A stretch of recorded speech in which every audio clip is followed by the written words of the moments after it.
this one more time. Jeezy needs a sister to save him after hitting rock bottom.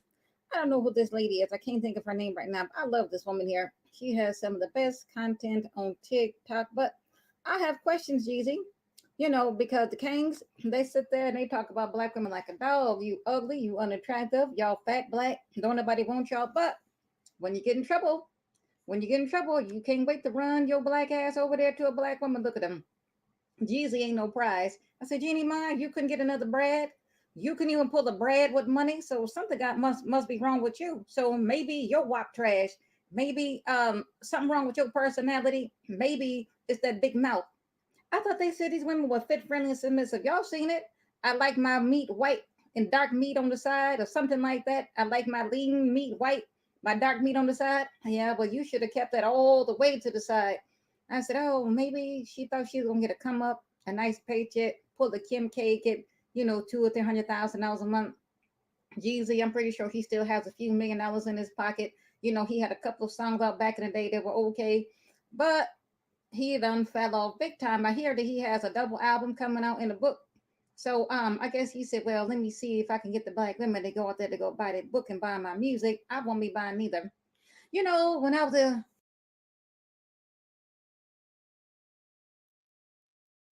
Yeah, that's a good point. I had to stop this. I was going to let it play through, but that's a good point. He's doing us. He's just another greedy fool, tearing up just like he was in the past when he was a drug dealer. Okay, tearing up the community. And I want you to show you a list of what is going on. I'll show you that. So I'm going to keep that as a surprise. Welcome everybody in the chat. Welcome, Act Natural Under Pressure, Phoenix Soul, Mr. Snoopy. Everybody, we're about to get down now. I'm starting quick and early today. We're going to start doing that more and more where I don't wait a whole 10 minutes or whatever. Anyway, I got a big show today, so I just want to start early. Here we go. Me and the friends put this together. Let me keep it going. Young gal, my mammy used to get the Ebony magazine, Essence magazine. Okay, I'm going to pause that right there. I want to go over something that's important that I think that, should be something that is put out in the manosphere. It should be put out in the manosphere more often instead of this right here. This is what the manosphere likes to put out. You see that? You see that little thin sliver? That little thin sliver? That little thin sliver? That's self-improvement. The rest looks like you could read it off of a hate group's, channel. You see that little thin sliver? You see that little thin sliver? That's self-improvement.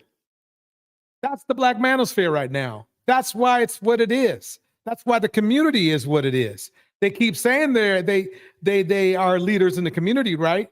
Well, look at what the way the community is right now. Look at that thin sliver. Yep. So I wanted to try. I'm going to do something. I'm going to put this thin sliver back up. I'm going to do something that they don't even do. I'm going to show all those black manosphere men what they need to work on right now.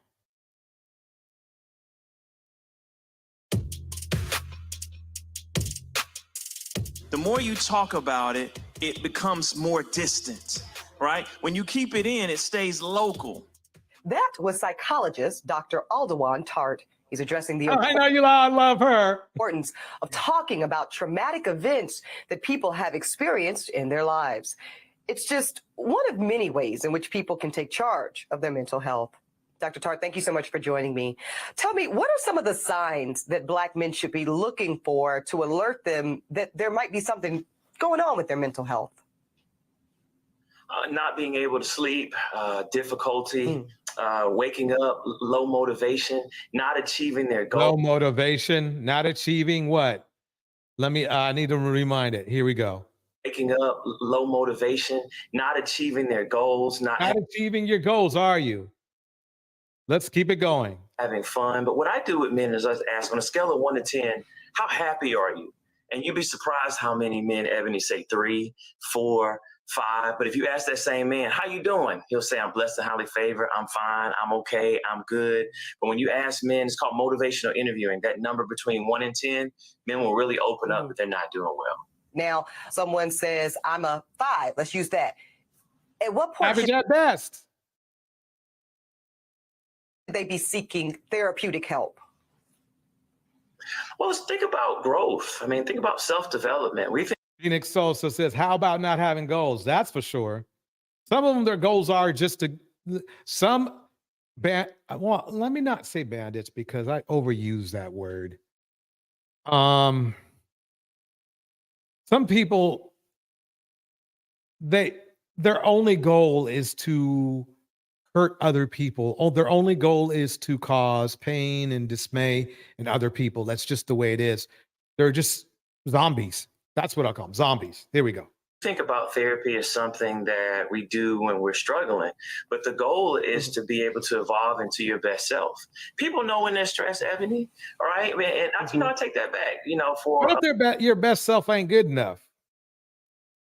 a lot of Black men and Black women, it actually manifests through physical symptoms: headaches, stomach aches, gastric problems, not being able to sleep, being agitated, being irritated. People know when they're off. Oh, yeah, you know about that. You know about that. Or their families will often tell them. So for men, this is about us being stronger, about us being well and being human.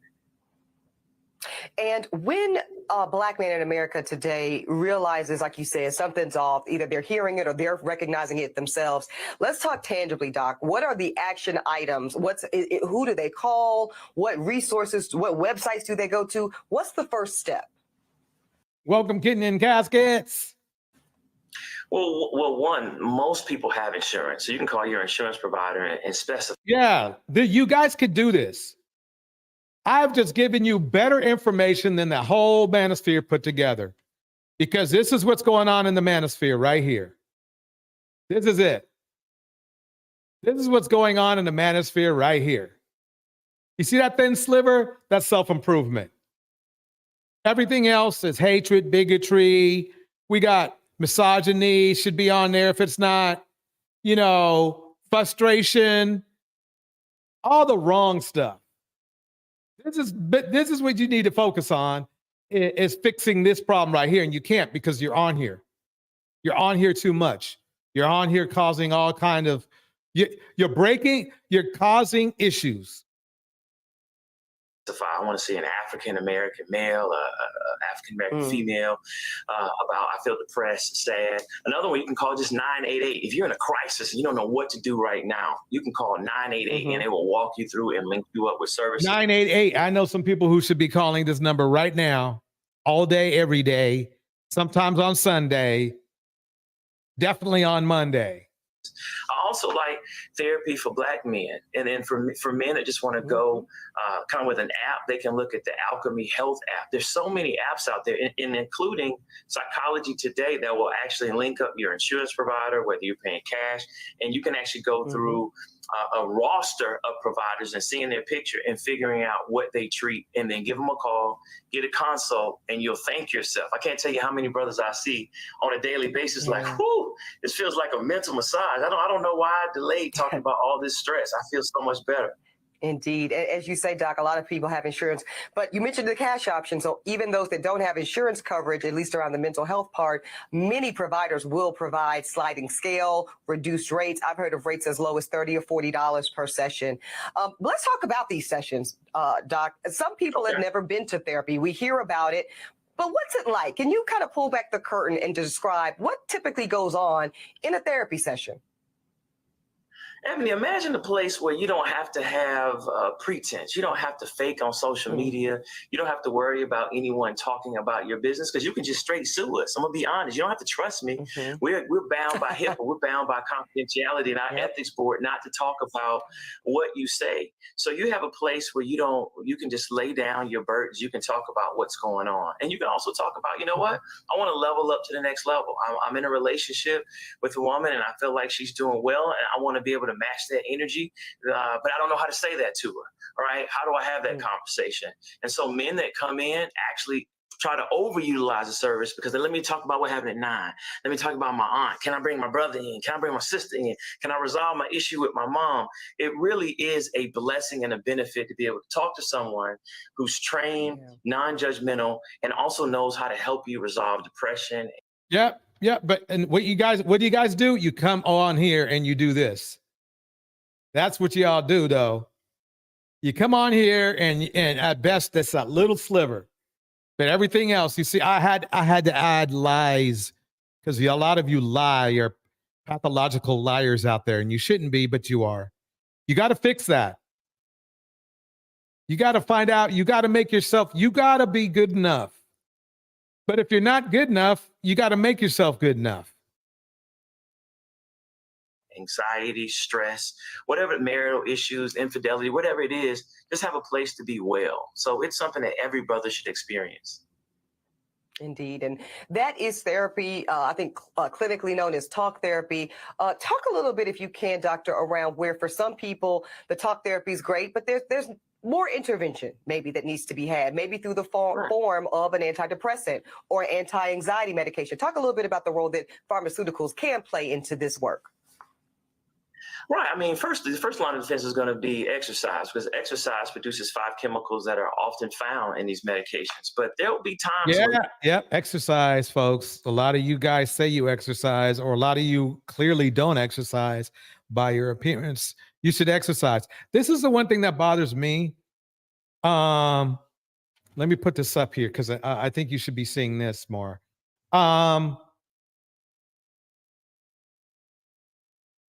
How can you call women average at best when you're not exactly the best looking person yourself? And then how can you call a woman, right, Big Shirley, when you're as round as a ball? I'm just wondering. I mean, help me out here. Help me out. Your body just won't respond. Your mama had depression. Your daddy had depression. We might have called it a nervous breakdown. We might have called it a case of the nerves. We might have called it just going 0 to 100 real quick. All right. But if you're not responding to just talk therapy, the combination of medication and talk therapy to help you feel better is what's recommended. And then depending on what you're taking, a lot of doctors will begin to wean you off of the medication after you start to do well and start to accomplish the things that are bothering. But then again, there's always going to be that biological component. And if you need medication to help you feel well, try it out. And this is all about you being the best man you can be, not the worst, not taking down your wife, not taking down your children, not isolating, not thinking about not being here. This is about strength and manhood. Wow. So you heard what he said, and he's a doctor and everything, right? Let's keep it going. A lot of women, especially Black women, and I might get in trouble for saying this, but I will. In our society right now, Black women are making a lot more money for the most part than Black men. Okay, right? So Black women are making a lot more money. Okay, let's listen again. For the most part than Black men, right? There are a lot of Black women are making a lot more money for the most part than Black men. Black women are making a lot more money for the most part than Black men, right? Right. Okay. So Black women are making more money for the most part than Black men. Okay. So we got that down. So if that's the case, right, what's the problem?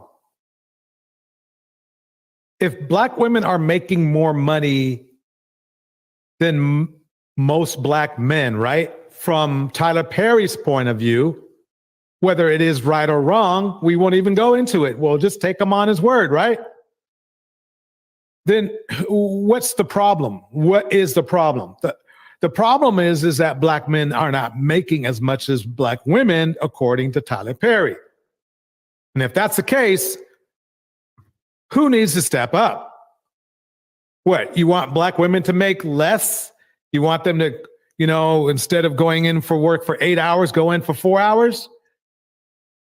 See, this is the funny part. I love this. After the fact, after the hype is gone, conversations, because then, you know, you can pick up on things that were missed. And one of the things that were missed was this. Black men in the manosphere were championing Tyler Perry for saying this. But what I've been argued many times on this channel is that they'll say that, oh no, black men make more than black women, black men make more than black women. If that's the case, then if black men make more than black women, I got a checkmate here. That's what I'm getting to. If black men, according to the manosphere, makes more money than black women, then why do black women have to settle? Gotcha. Got you real good. Got you real good. So do you want to believe me or do you want to believe Tyler? Fellas, I don't care. Take your pick. It's checkmate either way. I got you either way. Black women are making a lot more money for the most part than black men. As long as he's secure in himself to know that, yep, she makes most of the money. All I can pay is the light bill. As long as she's comfortable enough to say, I'm going to cover the mortgage and all the other stuff. Tyler Perry owns Tyler Perry Studios in Atlanta, Georgia. Black Panther was apparently, part of it was shot at his studio, right? Instead of him talking about in what ways can I employ and empower black men to be able to make money, instead of him talking about ways to increase the net worth of black men, instead of him talking about ways that black men can go out there and get themselves a bag, he's talking about keeping them in some perpetual Peter Pan syndrome state where all they're doing is coming up with a few dollars scrapped together for a phone bill. Or what? What he said? A light bill.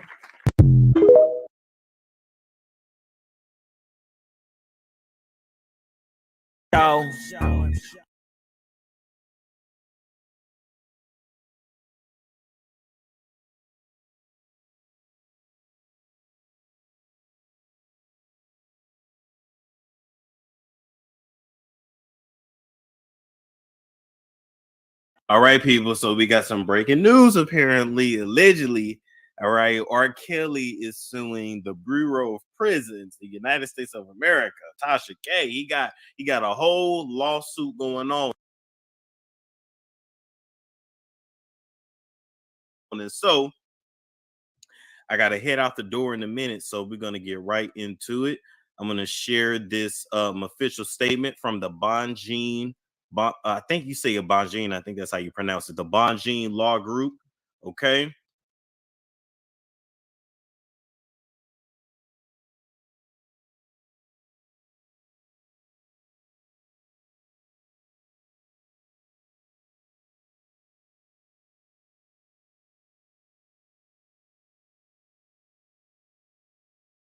I think you say a Bonjean. I think that's how you pronounce it. The Bonjean Law Group. Okay.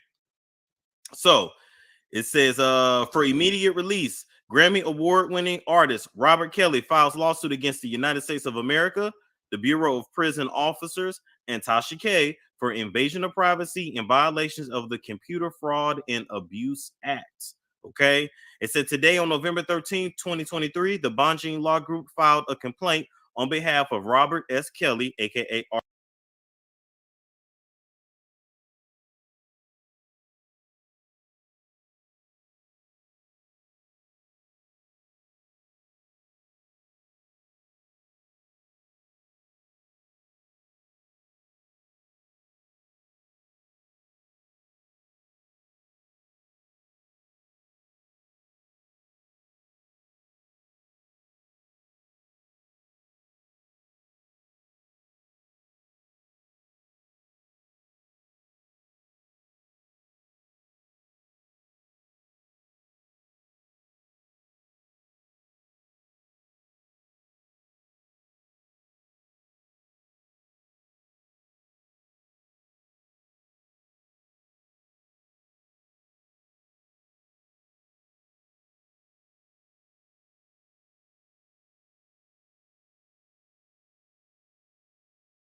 Oh, okay. Check 1, 2. Check 1, 2. All right. Okay, I got it. Thanks, Camo. Okay, so what I was saying before is this, before I was interrupting myself. Okay, it's like this. You see this piece of paper here. Let me put it up. On the side, that's my this is my new avatar right here. Showing what the Bandsphere, the Manosphere is looking like, right? Okay. You should be. In fact, let me make sure I put this back up. Tyler Perry was offending you guys. I can't believe it. He was offending you. You didn't know it, and because he said it nicely, and he said it in a way that he was defending you, right? By saying that you don't have to pay the light, you can just pay the light bill, right? You can freeload off the woman. You can just pay the light bill. And you guys ate it up. You ate it up. Don't get mad at me because I freaking just caught it, Well, Ben caught it, but you see my point. And then when Ebony K. Williams said, Black women, you better look in college for let's equally yoked Black man because that's the only chance you get. You do know that even though you were cheering for her, that was another insult. She didn't mean to insult you, though. They didn't. Tyler and Ebony did not mean to insult you, but by trying to defend you, they told facts that make you look pretty bad. That's what's going down. So then you defend, Future and others like him. What do you think that does to your reputation? And it's not good. Not good at all. I'd like to welcome New Diamond, Figure Love, Phoenix Soul, Camo in the house, along with Melanated Vessel. We're going to keep it going. Let's keep it going. So, sorry, folks. I kind of lost my train of thought for a minute. We are looking at Storm Monroe's video on the fact that R. Kelly is suing pretty much everybody because of invasion of privacy, which is kind of weird because he should have thought about that like 30 years ago. He should have thought about, not doing something that would put him in, the public eye. Let's put it that way. I think he shouldn't have privacy from what? Let's see what he says. R. Kelly. Storm, break it down. Storm, break it down. District for the Northern District of Illinois against the United States of America and its employees, unknown BOP officers, which is Bureau of Prisons, under the Federal Tort Claims Act and the Computer Fraud and Abuse Act. The complaint alleges that certain BOP officers conspired with each other and a YouTube blogger, Latasha Kebe, known as Tasha K, to access and steal private and confidential information from BOP databases related to Mr. Kelly, including email communications, recorded phone calls, trust account information, visitor logs, and attorney-client communications. Whoa! The information was protected and personal relating to Mr. Kelly's private affairs. It was disseminated to third parties and the general public, not only for pecuniary gain, but for the purpose of interfering with Mr. Kelly's defense. Let me pause it right here. Melanated Vessel is throwing out some gems tonight. Since the recent ongoings in this space, it's very apparent that Black men are given carte blanche to speak on Black women negatively, but not so much the other way around. This is defined as a double standard, people, and we will be speaking on this in another. It'll be double standard too, because we've already done one. that we have so many hypocrites. Oh, let me put that on the list. Hypocrites. Okay. I added that to the list. Here we go. Hypocrites. You see it right there? Y'all in the manosphere are that as well. Hypocrites. To the utmost, too. You literally make excuses to do to other people's by accusing them of, you do what you accuse other people of doing just as an excuse. By the way, that's a sociological issue, which you need to get worked out, but you're probably not, because you probably think it's working for you. To pending criminal charges and to harass and harm him. Mr. Kelly must now bring this lawsuit to get answers and justice, because despite opening an investigation into the serious... This is my thing about R. Kelly. You had your chance for justice by being a good person. This is a problem that I have here. I mean, I don't really care. I don't care. I mean, I don't think, speaking on him all the time is productive, but at the same time, hey, bro, you shouldn't have been such, a zombie. Misconduct, the DOJ ultimately declined to indict the wrongdoers and allowed the misconduct to continue. Oh, all right.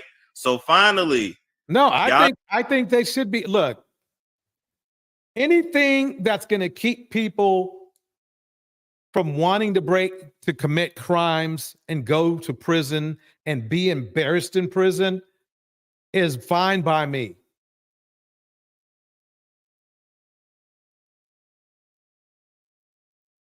That's fine by me.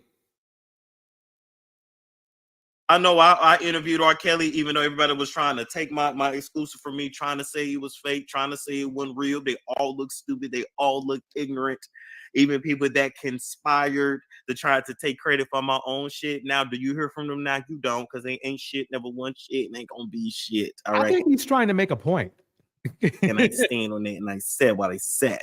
So anyway, R. Kelly is suing once again Tasha Kai, all right, the United States of America, and the Bureau of Prison Officers, the unknown officer. Now, the unknown officer that allegedly gave all the R. Kelly's tea and his call logs and his email logs and all the info to this is how I feel about that. If he's illegally giving the information, I see where you're coming from. If he acquired the information illegally in some weird way, that's not cool.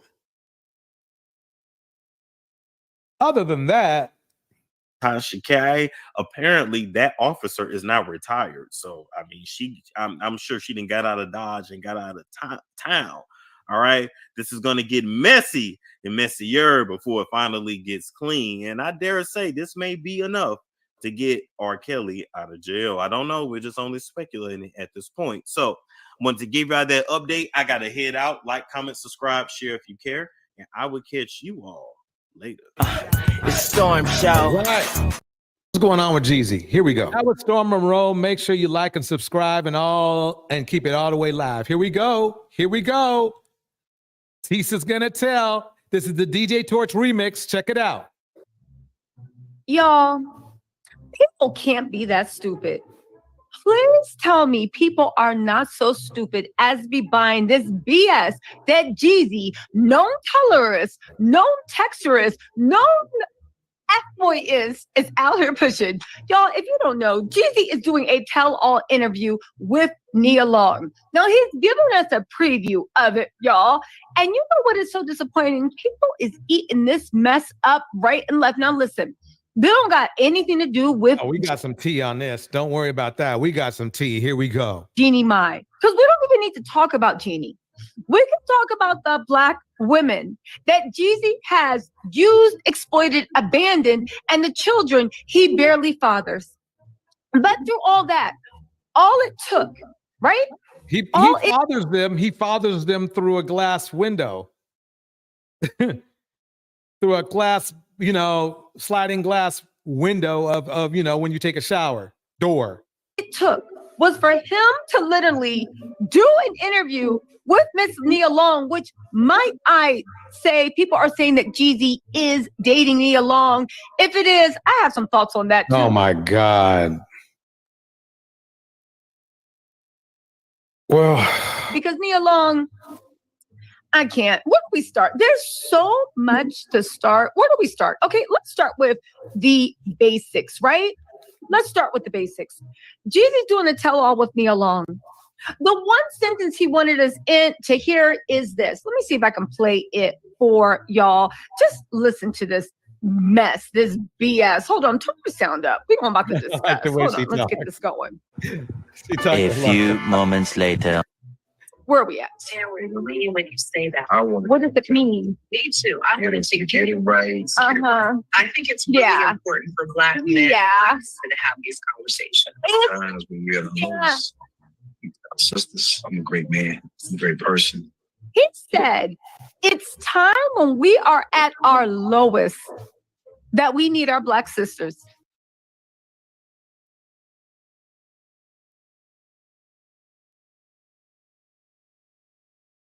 I want to see getting rights. Uh-huh. I think it's really important for Black men to have these conversations. Times when we're the most sisters. I'm a great man. I'm a great person. He said, it's time when we are at our lowest that we need our Black sisters. What? Bro, what are you talking about, man? Jeezy's full of shit. He's left numerous women behind with kids. He made a point of leaving this woman, Jenny Mai, his preference, along with the kid. This dude is exactly why the Black community is what it is. The fact that he had the nerve to say, and I'm going to let Tisa tell us. He said, it's time when we are at our lowest that we need our Black sisters.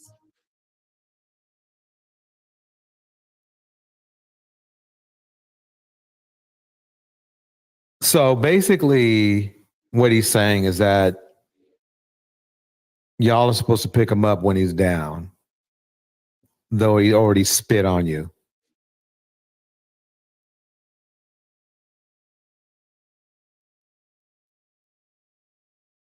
That's pretty disgusting when you think about it.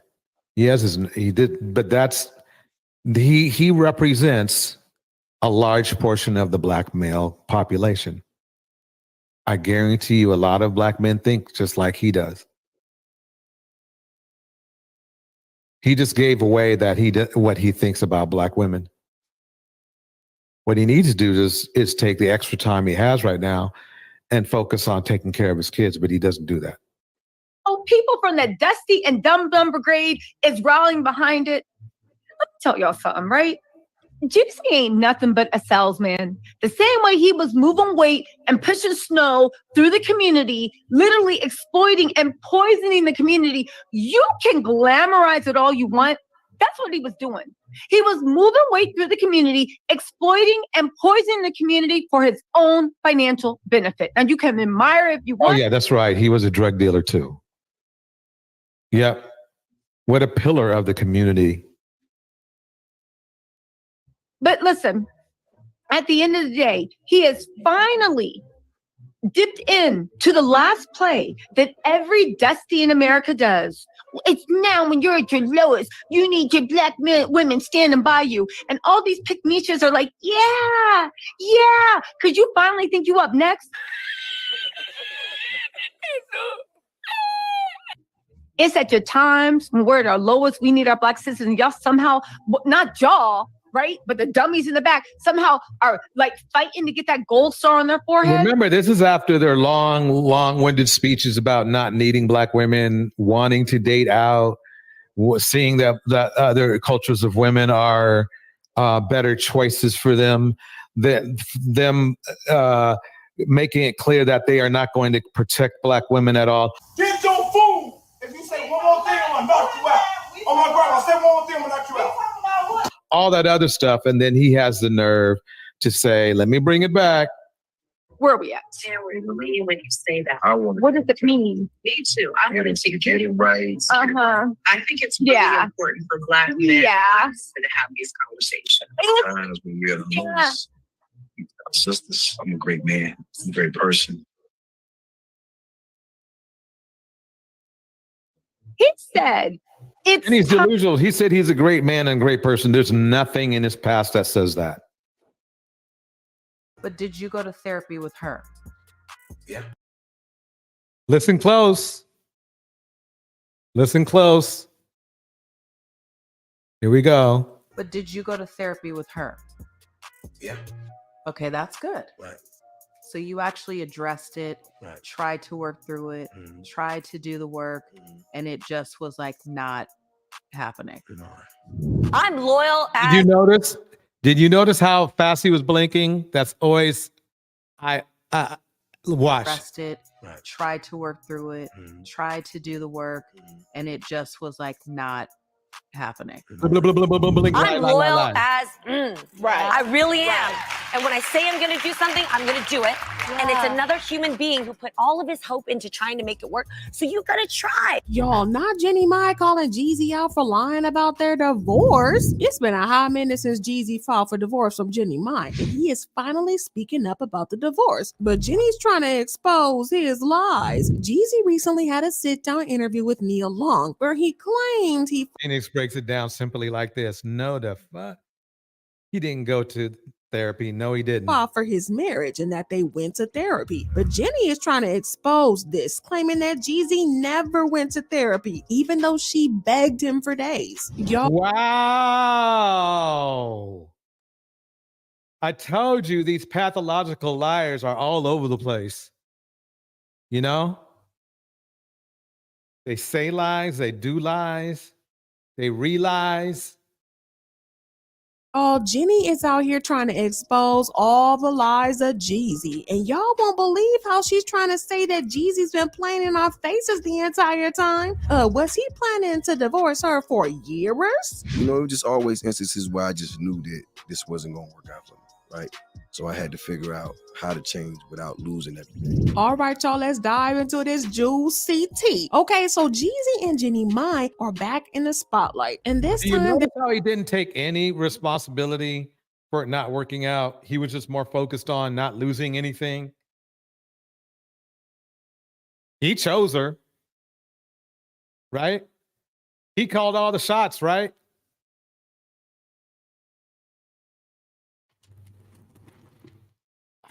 Let me get my little paper ready. Here we go. Yep. He's somewhere on this list. Yep. They're serving up some spicy, piping hot tea about their divorce drama. Now, after what felt like an eternity of silence, Jeezy is finally spilling the tea about his divorce from Jenny Mai. And guess what? He's claiming that he tried to fight for the marriage even after Jenny cheated on him. Yeah, y'all, you heard that right. It seems like Jeezy couldn't keep his secret any longer, and he decided that it was high time he shared his side of the story to the world. Now, as y'all probably know by now, Jenny Mai was just as shocked as we were when she got hit with divorce papers. She had no clue that it was coming. And when Jeezy hit her with those divorce papers out the blue, it's safe to say that she was caught off guard and thrown for a loop. Jeezy's sudden divorce move left people scratching their heads, and we were all furious. I don't see why anybody would be scratching their heads, because this is what he's done before. He gets with women, he impregnates them, and then he leaves. I think he uses the veil of marriage as just a cover, because he knows he has to cover his reputation. He has to keep his reputation up there, right? So I mean, what's a marriage? You're just going to leave anyway, right? He himself said it. He himself said that he knew early it wasn't going to work out. Right? So if he knows early it wasn't going to work out, he probably knew even before he got married to her. But he wanted to make that play. And he's like, he doesn't respect marriage. He's just like, look, I'm going to use the veil of marriage as a way to protect my reputation. Melanated Vessel breaks it down like this. It's clear Jeezy it's clear that Jeezy didn't really know Jenny. She's a talker. She spoke on everything with her and Freddie did Jeezy like she wasn't. Come on now. Sorry if I butchered that, my bad. Let's keep it going. Like he didn't bother to have an honest conversation with Jenny before making that bold divorce declaration. Y'all, the whole saga has been an emotional roller coaster that has left fans absolutely shook because there has been so much back and forth. We were initially team Jenny because she looked like an innocent victim who was blindsided by the divorce news. Fans rallied behind her, showing support for the tough spot she found herself in. I mean, a couple of days before he filed, she made a cute post on Instagram celebrating the success of his new book. She said, "Today I celebrate a remarkable milestone achieved by Thanks, Diamond. Yes, I butchered that badly. my husband, Jeezy, whose memoir Adversity for Sale has soared to the New York Times bestsellers list. This moment isn't just a testament to your literary skills, baby, but a recognition of your ability to inspire through the power of storytelling. I'm endlessly grateful for your voice in this world. Honored to walk beside you, my love." Well, just when you thought that things couldn't get any crazier, we found out that Jeezy had been keeping the divorce bombshell under wraps for months. Can y'all believe that? Well, surprisingly, Jeezy had those divorce papers tucked away since June, and they were all signed, sealed, delivered, well, notarized. Yep, see, he's a schemer. He's a scanner. He's a scammer.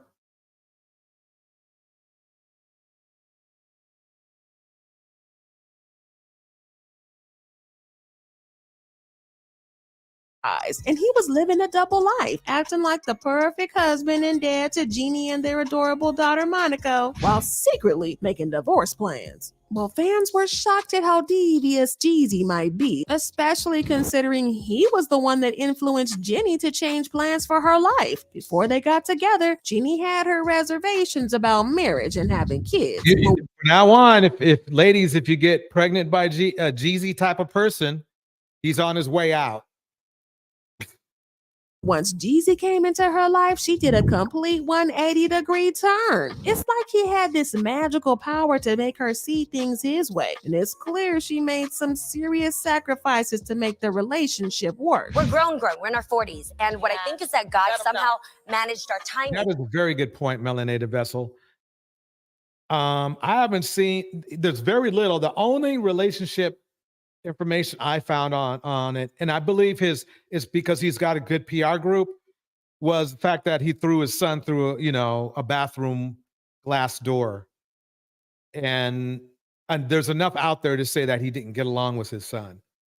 Let's put it that way, which is not a very good sign at all if you can't even get along with your son.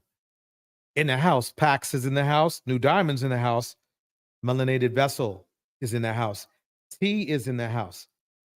He breaks it down like this. If he can't be honest with his own wife about wanting a divorce, how can we trust anything he says? Bars. So that we spent time after our long-term relationships. We both came from 10-year relationships, and we really worked on ourselves to really understand what healthy love is like. But then we found out that Jeezy's decision to blindside Jeannie might not be as random as we first thought. Rumor has it that Jeezy believed that Jeannie might have had a little something going on with her co-host Mario Lopez, if you know what I mean. Now, this revelation answers some burning questions about why Jeezy went straight for divorce in such a heartless manner. Well, if he had some legit reasons to think that there was some hinky-pinky going on, it transforms him from a plain old villain to a man out for a little revenge and wanting to even the score. With these cheating allegations swirling around, it's like the puzzle pieces started to fall right into place. Maybe Jeezy's moves weren't just about ending the marriage. Now, what's funny to me is that when you don't have solid evidence, you go by patterns. Whose pattern is worse between the two?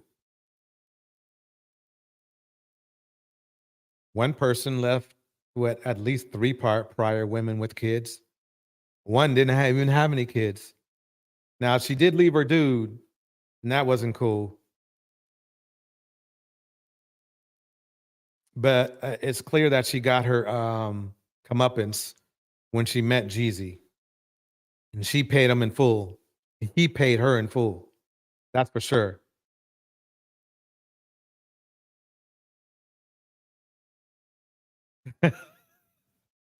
New Diamond, I'm only here because you're talking about it.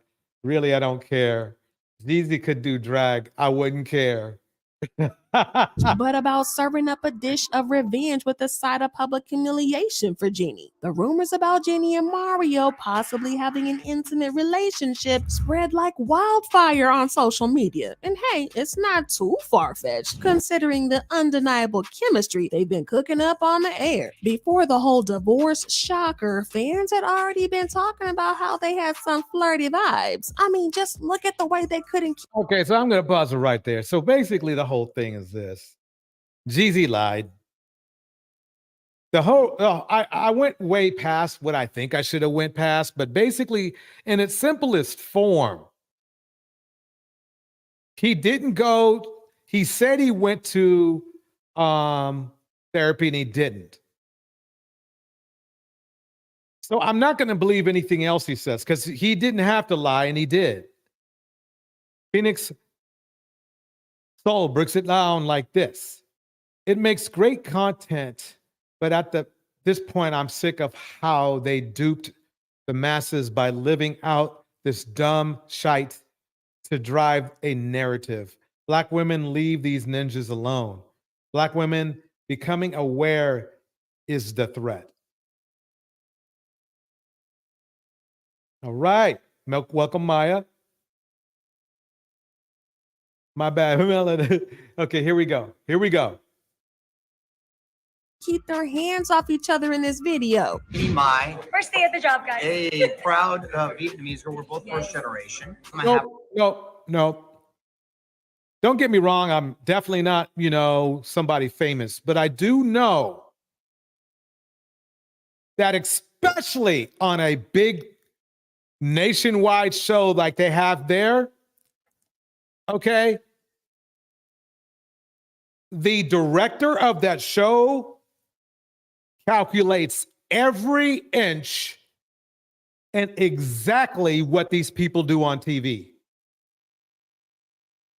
Welcome, Why is Seeking Knowledge. What I mean is that let's look at the thing. They're this close here because there's a certain frame they are trying to get. Okay? There's a certain frame they are trying to get. There's nothing here. But people want to just scrape up gossip. Hook me up with some Vietnamese. I know a little bit. Then there's also the fact that Jeannie herself has admitted. He probably didn't say that on his own. That was a script. That was a line. Let me play it again. Listen closely. Vietnamese girl. We're both first generation. Before the whole divorce shocker, fans had already been Welcome, talking about how they had Charze. some flirty vibes. I mean, just look at the way they couldn't Welcome, keep their LW. hands off each other in this video. First day at the job, guys. A proud Vietnamese girl. We're both first generation. I'm gonna have her hook me up with some Vietnamese. I know a little bit. Then there's also the. That was all written. That was all written. He did not say that. He's not that kind of entertainer. Let me bring it back so you know who I'm talking about. He's not that kind of entertainer. Okay? When he said that line that we're trying to make a big deal out of, there's somebody with a pencil in their ear, an iPad, and some notes telling him what to say. That's what happened. I'm Vietnamese. I know a little bit. Then there's also the fact that Jeannie herself has admitted that she prefers white men over black men. Okay, so we've already heard all that, but I wanted to break out Melanated Vessel's message. Let's break it down like this. So sad. I definitely side eye a man who can't get along with their sons, especially sons usually grade their dad on a curve. So him and men like 50 Cent and Bragg McKnight, it's definitely telling. Bars. Black guys. Loved black guys. Yeah, I did. But for me, dark meat on the side, white keeps me mean and lean. You know, that's why I married white man. That was a line that the director put in there too. We can make a big deal of it, and she might have wanted to say it, but it wasn't really that well delivered like it was authentic to me. So I think it was a line that, see, they got a little script they go by. Big TV shows, 80% of what these people talk about is scripted. That's what I like. Yeah, it's pretty mind-blowing to hear someone say something like that, especially when they eventually ended up marrying a black man. But I guess it sort of falls in line with the rumors that have been floating around about Jenny and Mario having a bit of a flirty ting going on. But what takes the whole situation to a whole new level of crazy is that Mario seemed to have... Do you guys know that if they thought that was too flirty on TV, they would have pretty much like edited it out? Exactly. Some pretty close one-on-one moments with Jenny's family, including her husband Jeezy. And people thought that there might have been some sneaky stuff happening between Mario and Jenny while they were chilling with her husband, and shocking. Okay, I mean, okay, that looks, is that his wife? Let me see. Even her child. I mean, he even kissed the baby. Mama. Oh my God. What are you doing? What are you doing? Scripted. Why are we even getting overly about this? Are you kidding me? Presidents kiss babies. Coaches kiss babies. CEOs kiss babies. Everybody kisses babies. I know. Now, this whole situation is next level drama, but hold on to your butts because it gets even more interesting. An insider spilled some tea to Entertainment Tonight and claimed that the... Pop it up. New Diamond says, dark Grooch grease. It's okay. Welcome, A-Lady. Notice that every time we saw Jenny and Jeezy, they looked staged. Yep, perfectly coordinated outfits, etc. Yep.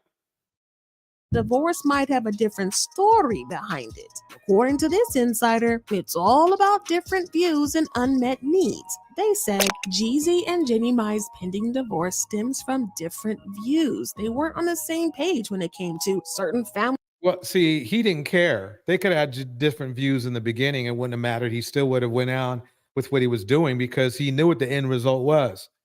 He doesn't really respect marriage that much. It's clear that he doesn't. He doesn't respect family that much either, at all. You see how he treats his kids, right? Melanated Vessel says this, Jeezy planned this after he realized the whole family would be coming with her. Yep. He was done and started planning his escape. Yep. Exactly. Values and expectations. Okay, let me pause that up. Let me pause that up for 1 minute. I need to show this. Here we go. Manosphere, here's your list. Talk to Jeezy about it, please. Here we go. Okay. Let's break off of Jeezy for a minute and go into Darius. Let's get the Darius story out of the way. Again, Tisa breaks it down. Guys, listen, we need to talk some more about what's going on in KeeKee Palmer. If you guys don't know, people have Welcome, done Cyber the Dreams. math. KeeKee's mother has pretty much confirmed that she was while she was Caring Leo. That's right. KeeKee Palmer, America's sweetheart, and our girl was being. Yep. If you saw Sunday's show, I made a point of featuring a segment with KeeKee on there, and I wanted to make sure I made it perfectly clear that all those men that we saw going to prison for the worst crime, Darius thinks just like they do. Darius is just another one of them. If you don't know what I'm really talking about, you're just going to have to watch Sunday's show. Heartbreaking. KeeKee, this is going to sound crazy. KeeKee is so lucky right now. She's unlucky, but she's very lucky. Okay? She and her child are still breathing. I am telling you, this dude needs to be in a red or orange jumpsuit. In my opinion. Cyber breaks it down like this. Jeezy married to clean up his image. Correct. He filed first. Correct. To the masses, he's the victim. Exactly. And I wouldn't be surprised if he planned this from the very beginning. New Diamond breaks it down just like this. A lot of black men just want to FK and FK each other. Most black women aren't going to put up with them. Yep. Slinging poop. You know what up. Okay. Melanated like this. The melanated vessel says, him and Jeannie are both Vietnamese, and there's not likely a lot of them in those circles. They're friends. Sheesh. She was speaking, melanated vessel was speaking on Mario. Was speaking on Mario. He's Vietnamese. I didn't even know he was Vietnamese. I thought he was of Latin descent. But anyway, true. He was slinging around when she was Yep. A lady breaks down. Two diamonds cracking everybody up. Let's keep it going. While she was carrying Leo. But not only that, he was so violent. Darius was so violent that he didn't care about their child. He was literally doing his own version of aborting black babies. He was trying. I think he was trying.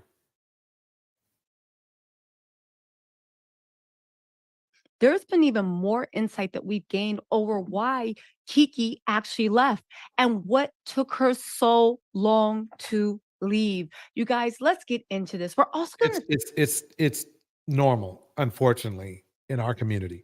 Talk about this weird bot campaign that is going on and what Darius's next move is. Darius has already hinted at it. He is still trying to play victim, but he is scared because at the end of the day, he doesn't know the evidence that KeeKee has. Because again, KeeKee Palmer has vid cameras all over What her. I've learned is a lot of sociopaths, psychopaths, narcissists, they can't control themselves. And they seem to have memory problems and delusion. And until they're brought in front of a judge, they think they're right. He thinks he's in the right. He really does. Her house, she is a celebrity. And even if she's not, who cares? She can have cameras in her house. Darius right now and his brother are still trying to play that game of, are we the victims, or are they going to back down and leave this custody alone? Or again, we're going to get into that. Let's start with the obvious, okay? KeeKee's child is how old, okay? If you guys haven't seen the video of KeeKee moms talking, please go watch the old video. It's in the KeeKee Palmer playlist. But in any case, she is talking about how she called Serena's last year about his brother laying hands on KeeKee. And he said, yo, I used to do that too. Yeah, whatever. Come to find out that he was the one putting Darius down on game on how to mentally control KeeKee, because it was always about getting in, taking advantage of KeeKee, getting her pregnant, and then getting out with either child support or having KeeKee buy him out. Manosphere playbook. You just heard it from Tisa. It's not just these two guys. Let me make it clear. It is not just these two guys. Think about it. Okay, remember what Tyler said? And remember what Jeezy said, what they're known about. When Tyler said, light bulb, right? Pay the light bill, right? And then Jeezy saying, when a brother is down, not when he makes it, but when he's down, that's when he looks for black women.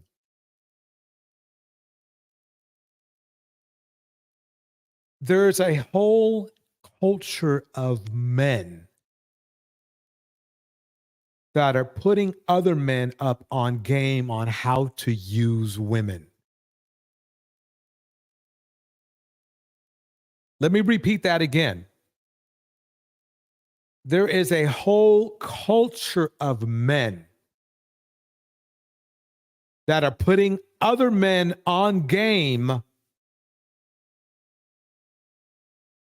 and showing them how to use women. What do I base this on? Please go watch my video, the scam, the plot, the scam KeeKee. It has all the information, but I will bring you up to speed briefly. They said that was the plan. Now, y'all could be like, oh, that seems far-fetched. This mofo has been tossing her around like a bag of garbage for how. Yeah, I mean, the thing is this: what you got to understand is violent people like this, like Darius, are very conniving. They only been together for 2 years, and the mom is saying that. Funny, you know, Kevin Samuels was only married for 2 years. Jeezy was only married for 2 years. Doesn't that sound like a coincidence to you? Or is it a pattern? Notice the pattern. Check it out. There is a fraternity of low value men that are putting other low value men up on game on how to use women. Last year, she was yelling at him. So that means that he's basically been laying hands on her for the whole time. And I know what you're saying. Why would KeeKee Palmer take this? Why would she accept this? Because that is. I'm telling you, KeeKee is lucky to be alive.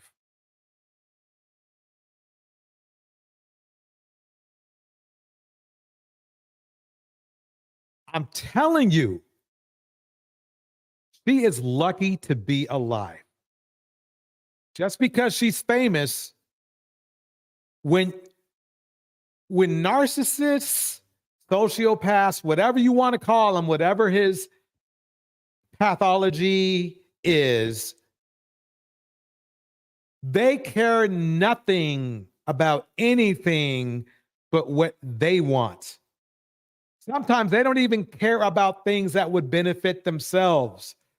It's all on impulse. That's why I call them zombies. They may do things that is detrimental for their future, but they still do it. Is the face of abuse. At the end of the day, KeeKee dealt with a deep loneliness. That loneliness was also couched in low self-esteem. Now, I hear a lot of people on the internet being like, see, she should have chose better. She should have done, okay, she should have, and she did not. So wait a minute. Okay. Let me go on screen for a minute.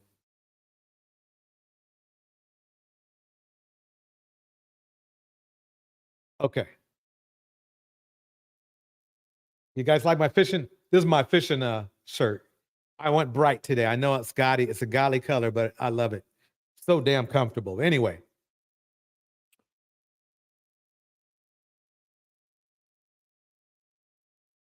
I need to play that again. Was also couched in low self-esteem. Now, I hear a lot of people on the internet being like, see, she should have chose better. She should have done, okay. You got to make up your mind here. Mr. DJ Music, welcome. Let's think about this. You should have chose better versus give them a chance. Remember that one? Bus driver. Remember that one? You see how the Manosphere plays that bullshit, that game.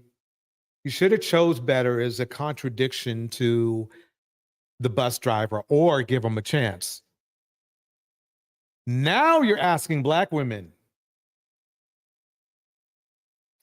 Now you're asking Black women to thread the needle.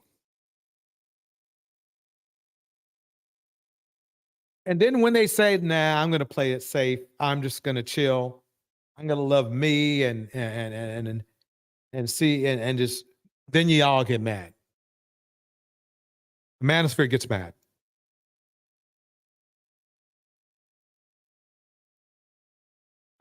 I see the double standards y'all thrown out there. And again, we are going to have a live stream on double standards because there are way too many out there.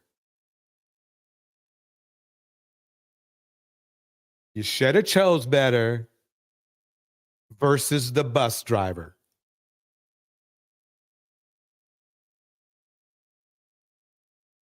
Versus the guy who can pay only the light bill. That's okay. That's okay. You guys were cheering that on.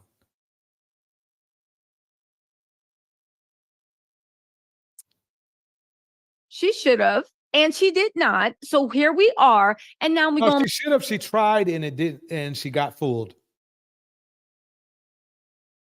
That's what happened.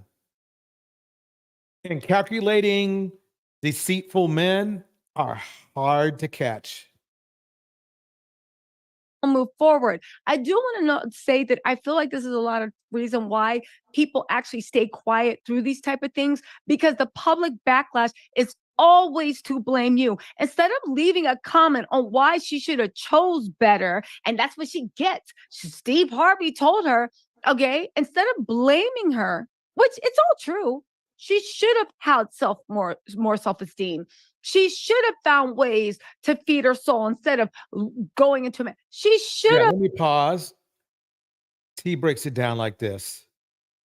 They blame women for everything, especially when they blame women for dating pookies. Yep. While saying, free my ninja from jail.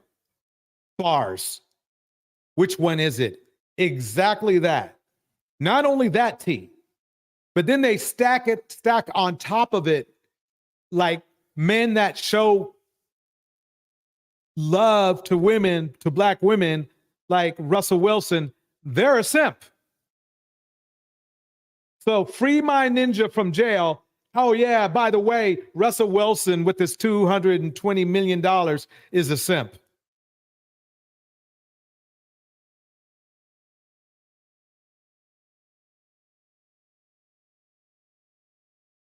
NY to SF, welcome. There's a third choice. If only Black women would take it. What's the third choice? There's really only, it's one or the other. I mean, the situations contradict each other. It's either give a guy too much of a leash, or you should have chose better.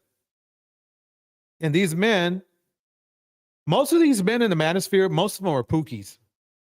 They are. Otherwise, they wouldn't be in the manosphere. Let's keep it going. Left the first time she got hit. But that's not the way it works. Statistics shows that. She didn't. So now that she's didn't, what is the point of pointing, yeah, you should have, but she didn't. But she didn't. See, that's the thing. Shoulda, coulda, woulda. If she could have, she would have.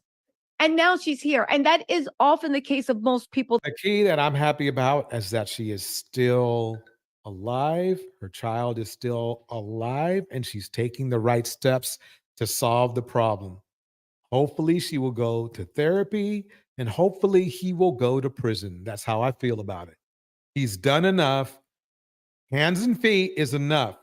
If these men don't go to prison for hands and feet, it's just going to get worse. I understand he's the father of her child, but the problem is that what kind of father is he going to be?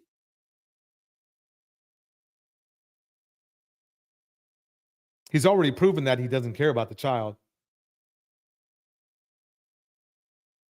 Let's keep it going. People that suffer from abuse, they are there. And now it's time to move forward. Okay. KeeKee hit this for as long as she could, out of shame, out of depression, and out of hope. Because at the end of the day, when he told her that there was something wrong, King Lucifer breaks it down like this. So now we're saying low IQ bandits can outsmart well-educated, successful Black women. When it comes to love, yes. They have a skill set of deceit. And if you're not prepared for that, you can be used. And that's what happened. I've seen this over the years where highly intelligent women get destroyed by the dumbest, deviant losers. It's giving somebody a chance they should have never have had.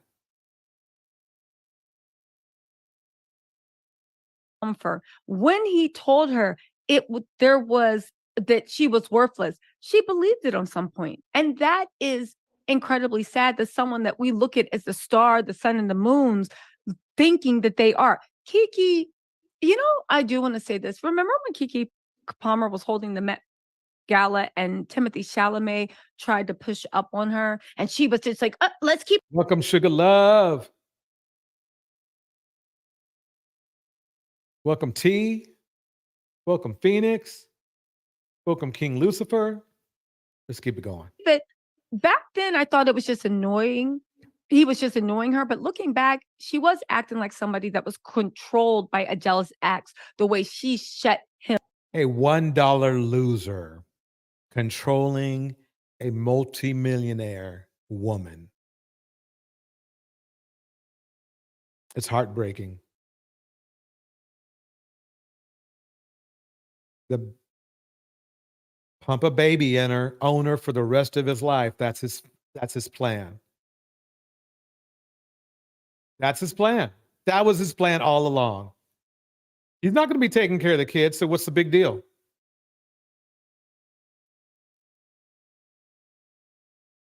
You know what I mean? I mean, if he's not going to be taking care of the kid, that was never his plan.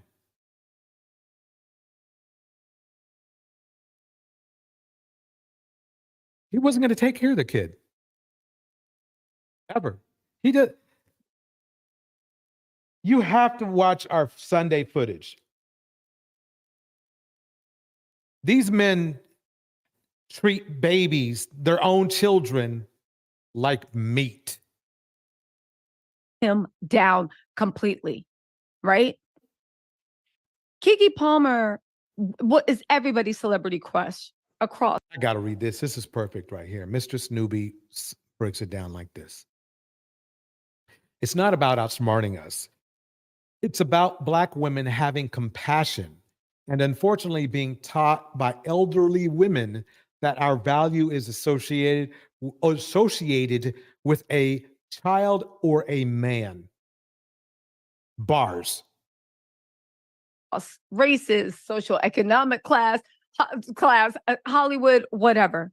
She will be fine in the long run. Yes. And melanated vessel, she has some inner work to do. Yes, she does. She does. But first things first, put this bandit where he belongs. You that don't are just, I don't know, y'all live in Delulu land. But the thing is, she needs to make sure that she doesn't find somebody that actually does the same thing, because abuse can be repeated. So let's get into why KeeKee stayed, okay, and what made her leave.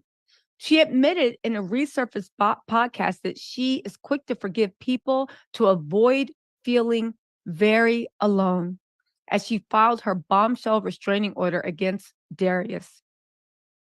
KeeKee admitted she easily forgives people who wrong her to avoid feeling very alone in this clip, okay? She filed the restraining order on Thursday, okay? Why did she file it on Thursday? Because Friday was Veterans Day, the court would be closed. And when she filed for the restraining order, she went for an emergency restraining order. And the type of restraining order she got is very important to know.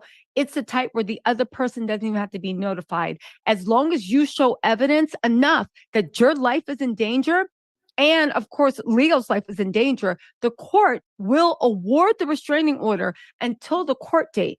Why is that important? Because, like I've said in the past video, what that means is Darius just got served a restraining order. He didn't see any of the evidence. He just knows that there was a restraining order. Maybe he never even knew that KeeKee had cameras in the house. I'm being dead serious. Because the way, but then again, he acting so. Again, even if he knew there were cameras in the house, okay, he's delusional. He thinks he can get away with it. I'm telling you, it's a mindset. Even that's why there's a legal system, because people like him think they'll get away with it. They really do. Even being, full camera on them and everything, they think they're going to get away with it. That's why he has the gall to try to take the baby away from her. If I was him, I'm not him. I'm just not. I'm not going to even pretend to be a sociopath like what I think he is. So psycho, who knows? Why is this important? Because when he got served this restraining order, he just know that the court has found you, right? And y'all can, not y'all, but the people in the back can be like, well, I need more proof.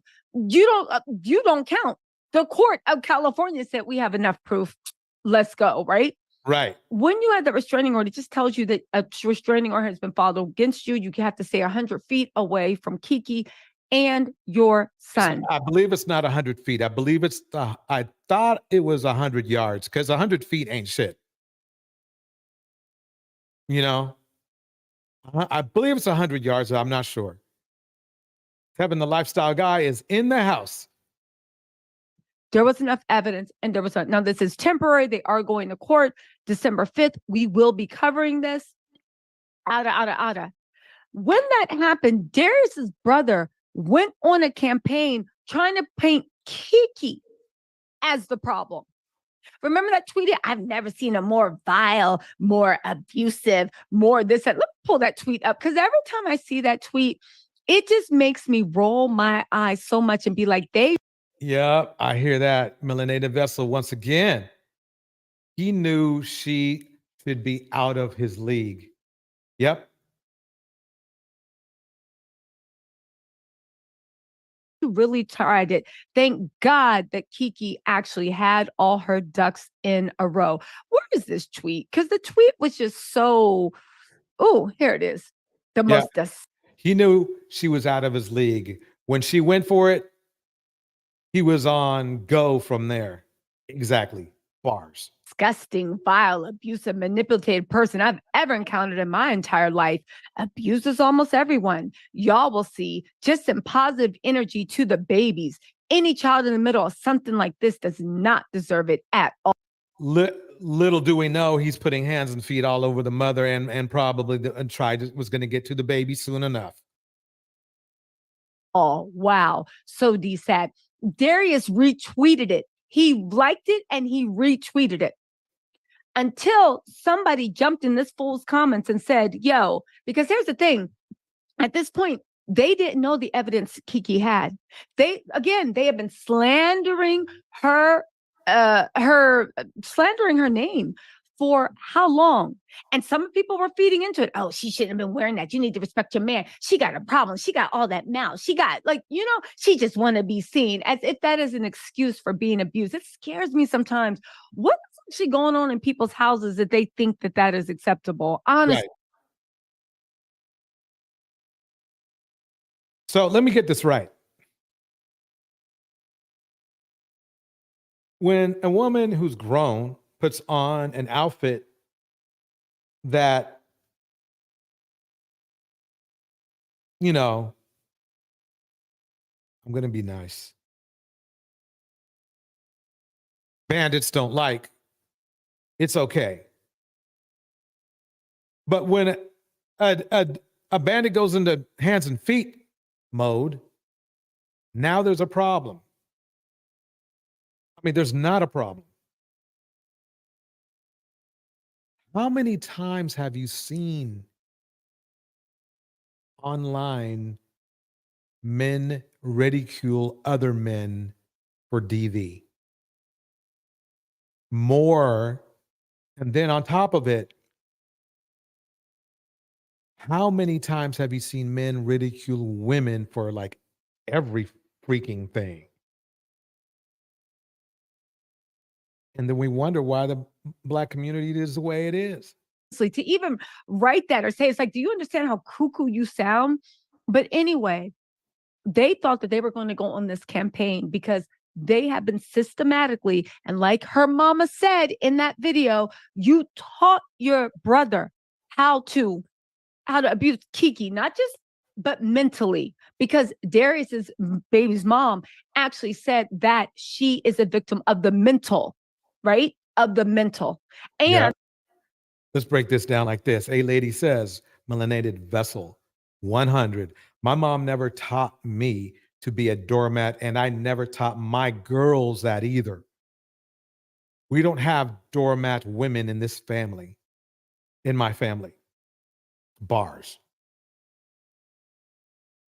It's painful when I hear men demand submission.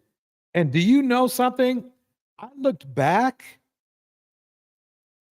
and I realized that the men who did the most damage to women, the women themselves were very submissive. Very submissive. Welcome, Quita Ward. Quita, hope everything's good with you today. Physical. In any case, because there was a plan to run game on KeeKee and leave her broke and broken. Please go watch the video. That's really basically what the Manosphere does. This is what they do. That's what they're teaching their men. They're not teaching the men to be loving, responsible husbands. They're not teaching men to be better men. They're not teaching men to be better themselves. They're teaching men to be better manipulators. They're teaching men to be abusive. They're teaching men to only expect women to be for making babies and sex. That's what's going on. That's it. video. It's like 21 minutes long. I break it down. Anyway, that plan got moved up.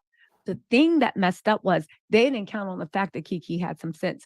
They did not count on the fact that KeeKee literally had hardcore evidence. And he was literally, those stills, there is a whole film showing her being, right? There is a whole still showing her being dragged around. Hold on. Okay, sorry guys. So anyway, right? That's what's going on. Now KeeKee. Hey, lady breaks it down like this. It's pimp hoe culture. It's taken over society. Absolutely. And has destroyed the community. Absolutely. He has this. And as soon as somebody put in the comments, yo, they got him, they caught him on camera. You need to delete this, bro. Darius deleted it. Now, let me get back to what my original point was, right? About what KeeKee was doing and why she stayed in this loneliness. And I think this loneliness is what a lot of women that go through abuse feel like. It is a loneliness, and that person can feel it for some reason. And even when they are at their lows, like Amanda Seals said, shout out to Amanda Seals, right? Like she said that okay, you go through like these ups. And I want us to go over KeeKee Palmer's. Let's give Darius a chance to explain. Or here we go. I'm going to fast forward this. Please, I don't have any time for any. Allegedly abusing KeeKee Palmer hit after allegations that included photographic evidence of him allegedly abusing KeeKee Palmer hit the internet last week. Since then, KeeKee has been granted a temporary restraining order and full legal and physical custody of their 8-month-old son, Leo. Now, someone from Darius's camp released audio of Sharon, KeeKee's mom, telling Darius, watch out because somebody might put a bullet in your head. Motherfucker. Where's my baby? And you better watch out. You might get a bullet in your motherfucking head. And we also have text messages, one from KeeKee's mom and one from Darius's mom, where they both are speaking out about how they are going to ride for their children. We are going to get into this and so much more, but before we do, please be sure to subscribe to this channel. This is Chronicle Speaks. Make sure you like and subscribe. I'm already subscribed. I got the bell going. Let's keep it rolling. And hit the bell for notifications so you don't miss out on any news regarding this story and so much more. Now let's get back into it. So last week, I went over the very disturbing news regarding KeeKee Palmer and her ex-boyfriend, Darius Jackson, and his abusive behavior towards KeeKee that was witnessed on several occasions by KeeKee's family members and close friends. And one thing that actually helps KeeKee in this case is that she had security cameras. Ladies, cam up your abodes. Look at this. He doesn't think there's anything wrong with that. Remember now, he has not apologized or anything. In fact, he's just been more verbally abusive. In her home, providing proof of the said abuse. So since the release of these pictures and allegations, KeeKee has had a swarm of people rallying behind her. But just as she's had those people rallying behind her, Darius has been dragged through the mud, and rightfully so. Now, in an attempt to take up for Darius, his brother Saronis Jackson spoke up, calling KeeKee the abuser and calling her disgusting, vile, and manipulative. So KeeKee's mother, Miss Sharon, did not like the things that Saronis was saying about her daughter, and she hopped on the internet to speak about it. Now, she doesn't get online for anything. She stays out the mess, and she even said that. But she said that she told Saronis that Darius had been abusive to KeeKee before, and Saronis pretty much said, hey, he's been abusive to his woman as well. It's almost like, well, the apple didn't fall far from the brotherly tree. Well, Saronis. Damn, see? That's that Darius's mom is a super mammy. Came to his own defense and said he never told Sharon that, but he also said that Sharon was going to soon hear her own voice and the threats that she made to his family. And a few days later, this was released. Motherfucker. Where's my baby? And you better watch out. You might get a bullet in your motherfucking head. That's more of a reflection of him and not KeeKee. So I don't know what their point was supposed to be. Motherfucker. Where's my baby? And you better watch out. You might get a bullet in your motherfucking head. So according to TMZ, KeeKee Palmer's ex, Darius Jackson, is denying her bombshell abuse allegations and is levying his own claims against her mother, whom he insists threatened to put a bullet in his head. Sources close to Darius tell TMZ the latest issue between the couple stemmed from an argument over the custody of their Let me see here. KeeKee Palmer's ex Darius bombshell allegations and is relying on his claims that is against what? Whom he insists threatened to put a bullet in. Nope.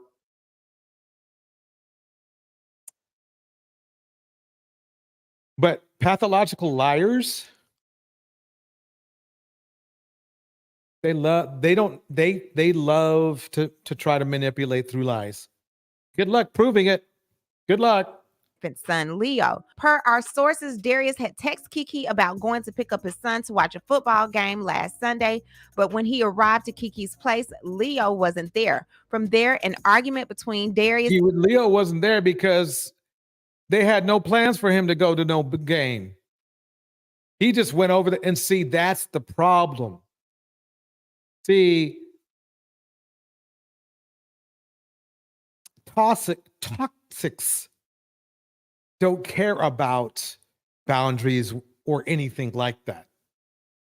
They want what they want when they want it. So the sad part is when you have one of these guys' kids, they think they own you. They do. They could hammer out, they could run through women and still think they own you. That's just how they think. They're all over the place and definitely on the internet. and KeeKee ensued, and at some point KeeKee got her mom Sharon on the phone and put her on speaker, and we're told Sharon was screaming and cussing Darius out. It was during that time when Sharon allegedly told Darius she'd put a bullet in his head, which brought things to another level. Darius then attempted to wrestle KeeKee's phone away from her, which our sources say is what's depicted. Want to know something funny? If he put hands and feet on KeeKee, even if her mother did say that, it's actually pretty much justified. It's a fair warning to give somebody who's trying to cause violent harm to your daughter. You're actually doing that dude a favor by warning him. It's like, look, you want to come at us? We got something for you. You want to threaten us? We have something for you. There is nothing wrong with a fair warning. He already had hands and feet on her. What more does one need to justify a return of fire? That's how I think about it. You're getting your ass whooped. You're just going to sit there and sing, let it be, let it be, let it be, let it be.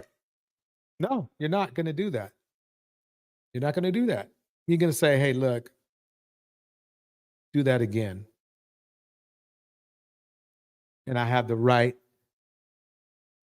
to, I'll start off with what? Pepper spray. How about that? Pepper spray. Keep acting up. Keep threatening my life. Let's see what else. Let's see what else is in the drawer. That is a justified statement from her mother. In KeeKee Palmer's exhibit from the restraining RV, welcome.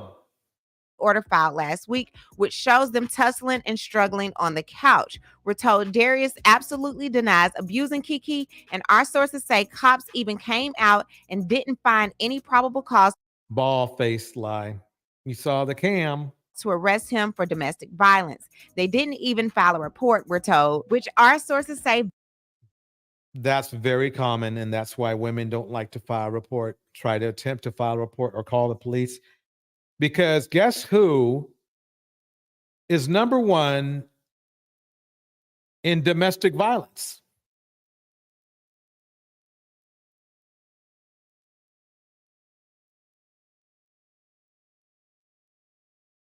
Bad boy, what you gonna do? Backs up Darius Jackson's account. So then we have text messages from Darius's mother, and she texts KeeKee's mother, Sharon, and she says this: "Hello, Sharon, how are you? I have tried not to get involved in my son's personal business, but I heard that you are going to put a bullet in my son's head. Well, then now we are going to have to involve the authorities because you don't respect or value yourself, and I can see nor my son's life. You might have to kill us." Look at his dead eyes. Look at his dead eyes. We've seen plenty of those on Sunday. Plenty of those on Sunday. Saul, I will file a police report on you now. KeeKee's mother responded and says, "Please do not contact me with this ridiculous, childish behavior. Your son choked his own sister. Deal with his anger issues. If he attacks my daughter in her own home." Wow. He choked his own sister. Told you. I mean it. I'm telling you. We've seen this go south on Sundays. We've seen how this goes south on Sundays. In fact, I need to give you guys a little taste. Let me show you where this could have gone and has gone before.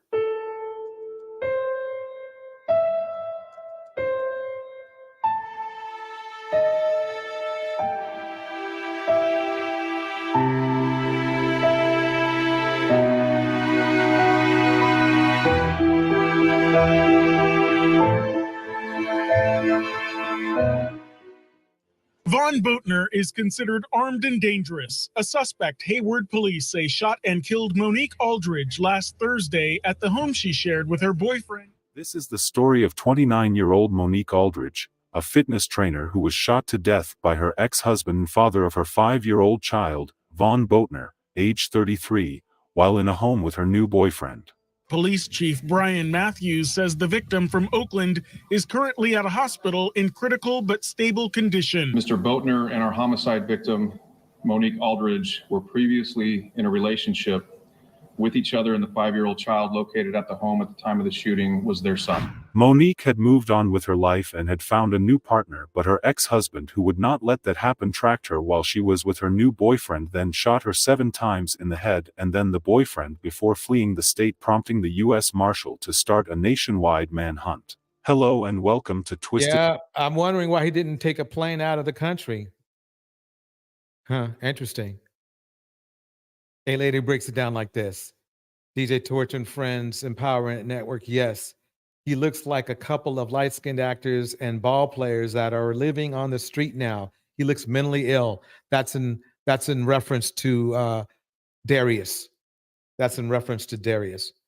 This is a shame. Twisted Crimes. Subscribe and hit the like button for more stories. This is from Twisted Crimes, by the way. Don't forget to like and subscribe.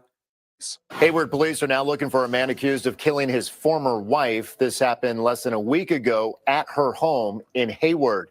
Investigators say their suspect is armed and dangerous. This story will be taking us to Hayward, California. Hayward is a city located in the East Bay subregion of the San Francisco Bay Area with a population of 162,954. Hayward is the 6th largest city in the San Francisco Bay Area and the 3rd largest in Alameda County. Hayward has a beautiful shoreline, but not in the way that makes a great beach. This is more of a place to take a stroll through the wetlands.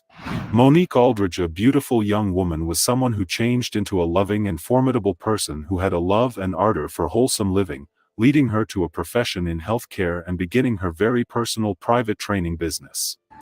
Hello, I'm Monique. I am the founder of The Guardian of Gains. Fitness has been a passion of mine for the past 5 years, and personal training is my purpose.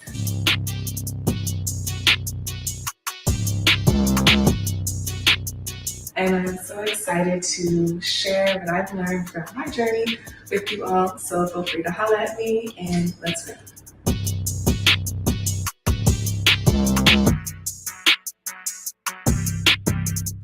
She worked out a lot, developed herself mentally and physically.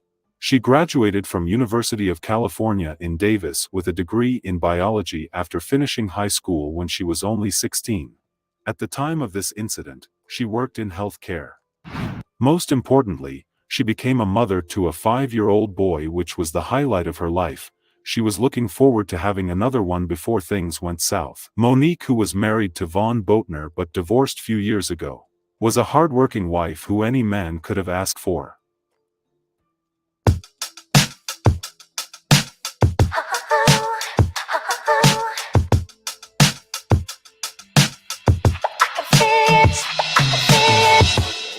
Her son changed her world. She became excited about having her second baby. Don't worry, hey lady. And he's gone. But her husband was not on the same page with her. He wasn't goal-driven as she was. After they had their kid, she tried to make him serious about life, but he wouldn't step up his game, so she decided to move on with her life. Monique met someone named Jacques Field, who they fell in love and started a new family together. They lived together somewhere in the Oakland area of California. She was happy with her new boyfriend and was beginning to see herself as a great mother and a great partner, not knowing things were about to spiral downwards along with her unborn child. The ones close to her ought to have in no way imagined the chain of activity. Let me pause that for a minute. This is what happens when things go too far and a Darius takes that extra step, which is so very small. Like another person. Let's get back to Chronicle Speaks. Here we go.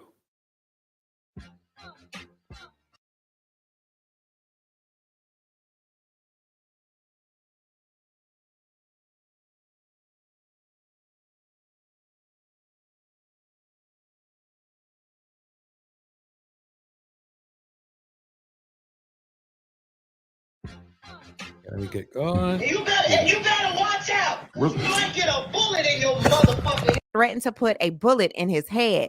Sources close to Darius tell TMZ the latest issue between the couple stemmed from an argument over the custody of their infant son, Leo. Per our sources, Darius had texted KeeKee about going to pick up his son to watch a football game last Sunday, but when he arrived to KeeKee's place, Leo wasn't there. From there, an argument between Darius and KeeKee ensued, and at some point, KeeKee got her mom, Sharon, on the phone and put her on speaker, and we're told Sharon was screaming and cussing Darius out. It was during that time when Sharon allegedly told Darius she'd put a bullet in his head, which brought things to another level. Darius then attempted to wrestle KeeKee's phone away from her, which our sources say is what's depicted in KeeKee Palmer's exhibit from the restraining order filed last week, which shows them tussling and struggling on the couch. We're told Darius absolutely denies abusing KeeKee, and our sources say cops even came out and didn't find any probable cause to arrest him for domestic violence. They didn't Yeah, that's messed up. even file a report, we're told, which our sources say backs up Darius Jackson's account. So then we have text messages from Darius's mother, and she texts KeeKee's mother, Sharon, and she says, We went back and to this, choked his own forward. sister. Deal with his anger issues. If he attacks my daughter in her Any own man home, who would choke his own sister is really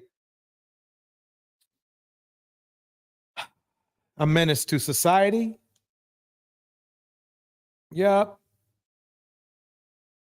I'm telling you, these people and their restraining orders, history is terrible.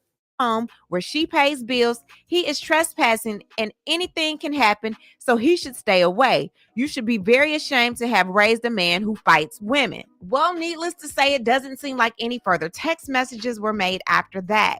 Now, a brief update. According to TMZ, a source close to KeeKee Palmer tells us that Darius Jackson made his way into her home that Sunday and began to cuss KeeKee out as she was on the phone with her mother, Miss Sharon. We're told Sharon made the threat about the bullet because she feared for her daughter's safety and couldn't be there in person to protect KeeKee. And you just have to think Exactly. rationally at this time. A mother is on the phone with her daughter and you can hear someone abusing or mistreating your child. What are you going to do? Yeah, I'm going to yell, I'm going to cuss, and I'm probably going to threaten you as well to get you off of my daughter until I can get See, his mother, Darius's mother, is used to him assaulting even his own family members. She doesn't care, just like he doesn't care. over there. And even the source saying that Darius was trying to wrestle her phone away from her, that's her phone, not yours. So why are you even trying to wrestle the phone away from her? Right. And then saying that they pretty much had a tug of war, they were tussling on the couch. No, you can clearly see KeeKee with her hands in the defensive motion, like, please don't hit me, using her feet to try to block him. Wait, let's go back on that. Let's study this for a minute.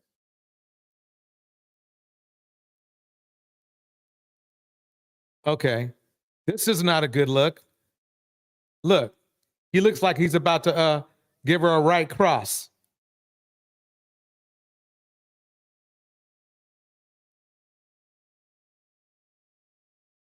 Let's go a little bit forward.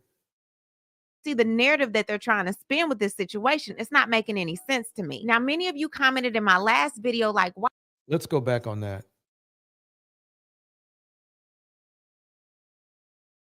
I would like him to explain that. Who is that in that picture? Is that him or not? That's all I need to know. You can clearly see KeeKee with her hands in the defensive motion, like, please don't hit me, using her feet to try to block him. I just don't see the narrative that they're trying to spin with this situation. It's not making any sense to me. Now, many of you commented. KeeKee is so lucky right now. In my last video, like, why in the world did he not get arrested? And I was thinking the same thing myself. And I looked up the laws in Los Angeles. And typically when you do make a call to the police, somebody's got to go to jail when it comes to domestic violence. So I don't know how he was able to escape that. I don't know if she wanted to wait later to press charges. She did kind of make a sneak attack and said that she did not want to let him know that she was going to get a restraining order. She just wanted to go up there and do it just to protect herself and protect her son. So I don't know what angle KeeKee went to get that done, but for whatever reason, he was not arrested that day. So he's kind of using that as, hey, I'm innocent, when we all see the pictures, and the pictures does not look like KeeKee was the aggressor. It looks like KeeKee was actually like, please. Yeah, how are we going to explain this in court?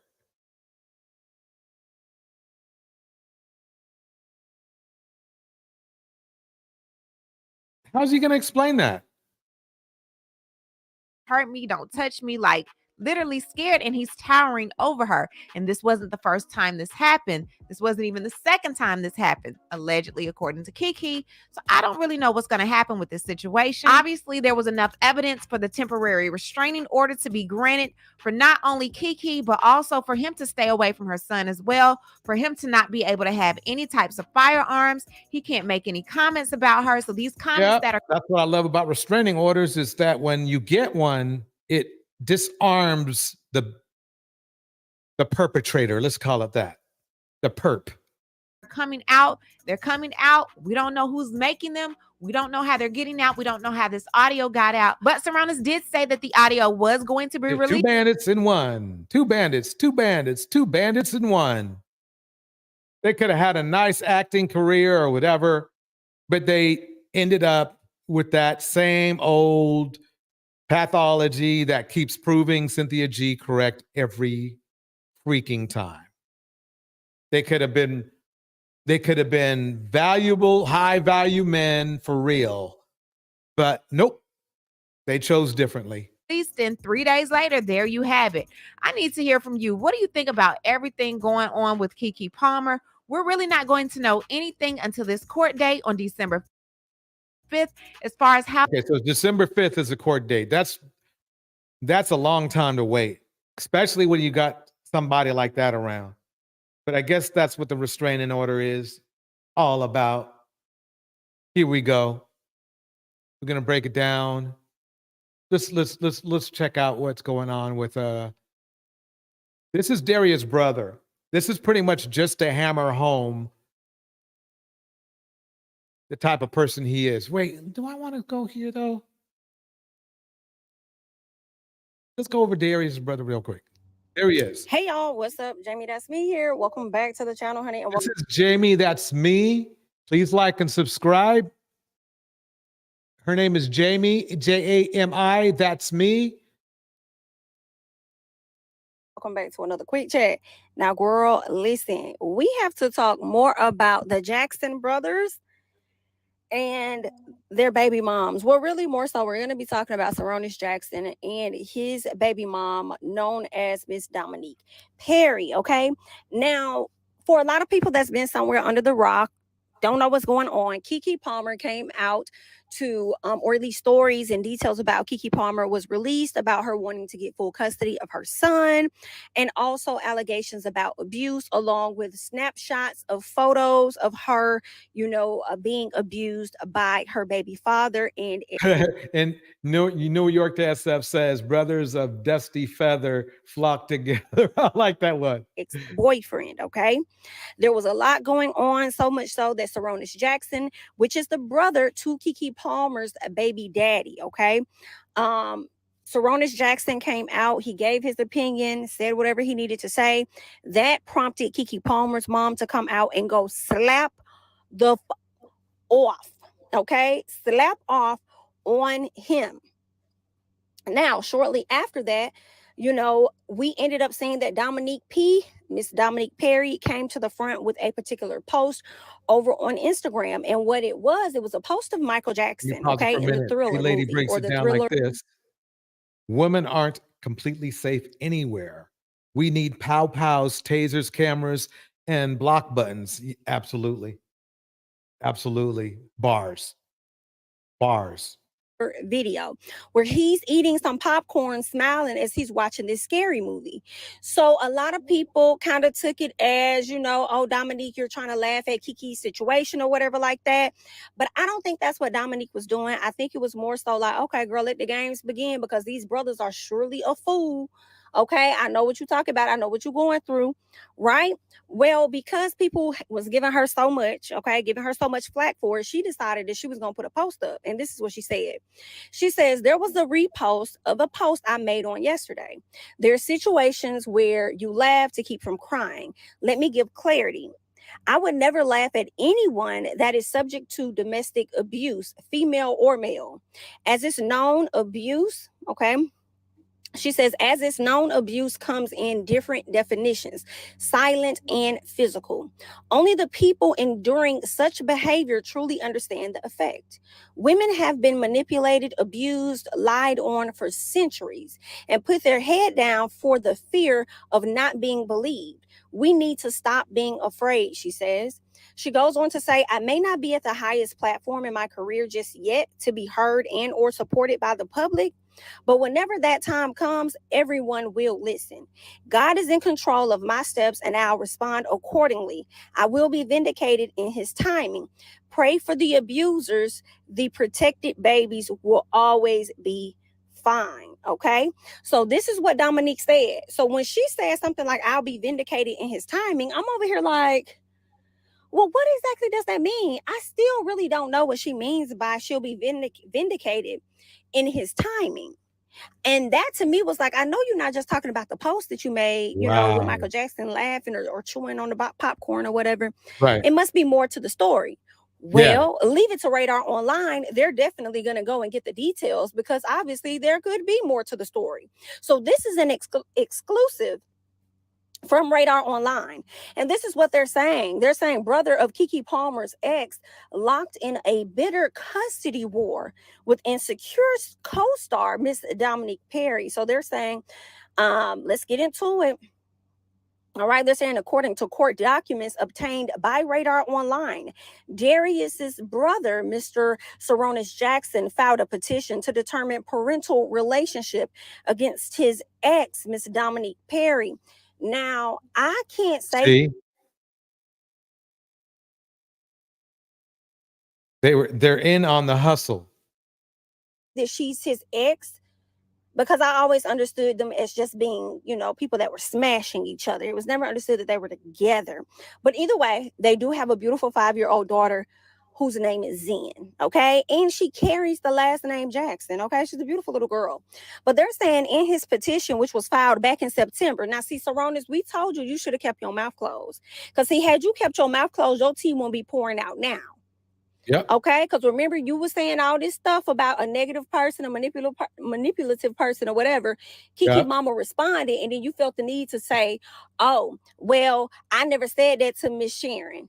Oh, and by the way, America or the world is going to hear your voice soon, yada, yada, yada. Remember you had said that to Miss Sharon? What it looks like, we about to hear your voice in a minute, because now they done tip-tapped on your door and pulled your file.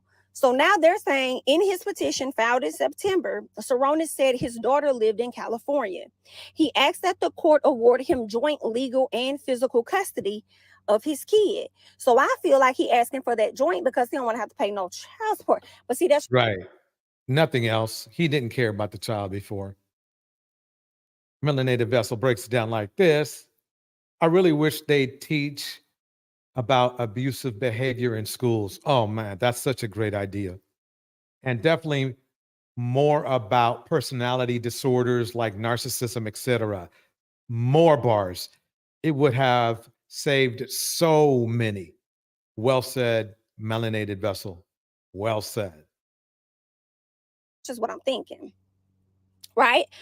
So they go on to say last month, Dominique asked that Saronis' petition be denied, despite the emotional volatility and intimidation that Saronis has directed towards her. Okay, those were the reasons why she wanted it to be denied. She has been committed to fostering a positive co-parenting relationship with Saronis because she says that she know that that's in her daughter's best interest at the end of the day. So she's been working on, you know, having a good relationship, regardless of how he may treat her or how he may try to intimidate her.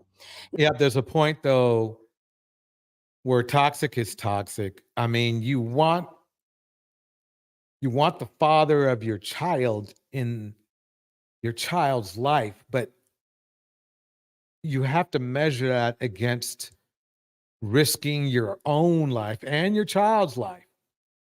Sometimes it's just not worth it. Now, Dominique does go on to say that Saronis has never been denied the opportunity to be involved in their daughter's life in any capacity that he desires. She lets him get her, see her whenever he wants. She's pretty open. She don't stand in the way of nothing. Now, in her filing, all right, they said that she said she has always maintained her home in Texas, but comes to California whenever she books roles, right? I believe she's from Texas. Now, while pregnant, she says, I returned to Texas to deliver Zen. Zen was born in Houston, Texas. I maintain a home in the state of Texas, and Texas is where I spend the great majority of my time. And because I have always been Zen's primary caregiver. Okay, let me pause it right there. I just want to give a taste that I guess what I'm saying is birds of a feather or brothers of a feather freaking flock together. Manipulators, violent, all bad. But here, we got a twist for you now. You know how black men, they especially in this manosphere, right? How they talk smack about black women and saying that other cultures of women are bad. And then on top of that, they get mad at Cynthia G when she says something like, you know, basically abort, you know, black male babies, blah, blah, blah. Well, first of all, I'd like to kick out some arguments on that. First of all, you guys left out a lot of her context when Cynthia G was saying that. Okay, which is being disingenuous, in my opinion. Okay, she was basically making a point that since you don't like black women and you disrespect black women, even though black women birthed you, well, then why have you? If you're just going to grow up and murder black women. That was the point she was trying to make. But you left all that out. And that's okay that you wanted to systematically leave out the important pieces of her point. What's funny is this. You know who is black men? If that's the case, you were so concerned about that, right? Then why are you murdering the mother of your children more than any other race has? Gotcha. I'm not saying that to make you feel bad or to down or to insult you. I'm saying that in a way that maybe we should focus on trying to fix that. How about that? That's another option we could do. We could fix that. We could fix that. as a community, right? You guys want community, right? You always talk about how can we make the community better? How about controlling our tempers for a start?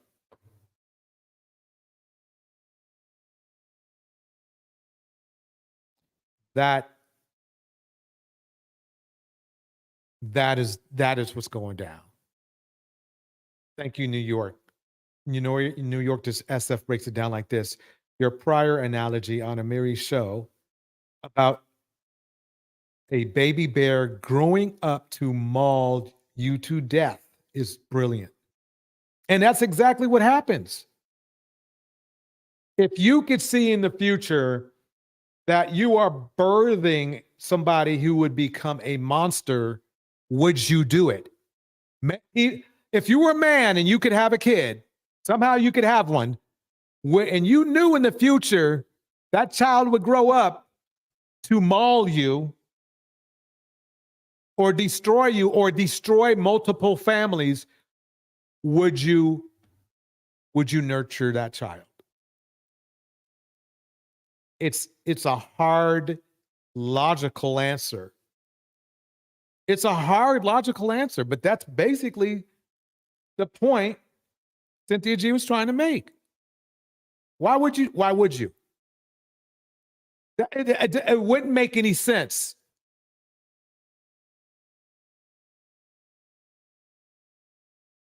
It wouldn't make sense.